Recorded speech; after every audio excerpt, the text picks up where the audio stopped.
झोरमा हो लास्ट पानी परिरहेछ हेरिँदैछ अब चिया खाँदै बसिरहेछ अब एकछिनमा पानी रहन्छ कि भन्ने आशा हो पानी रह्यो भने चाहिँ जाने हो लास्ट पानी परिरहेछ यार यो चाहिँ यहाँको विशेषता भन्नु चाहिँ नमिल्ने होइन पानी परि हिँड्ने चाहिँ यही रहेछ गाइस झोरको झर्ना सोचे जस्तो बबाल चाहिँ भएन पानी परिरहेछ पुरै पानी परेर कस्तो भइरहेछ पानी नै झर्नाको पानी नै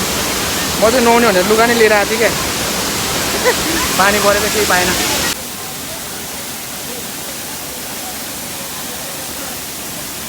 हे हेलो त्यस्तो अब रमाइलो चाहिँ लागेन होइन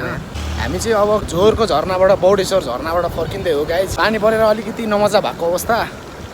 पानीमा रुच्न पाइएन आकाशको पानीमै रुचेर चित्त बुझाइयो तर एकदम बवाल क्या यो ठाउँ चाहिँ एकदम क्लिन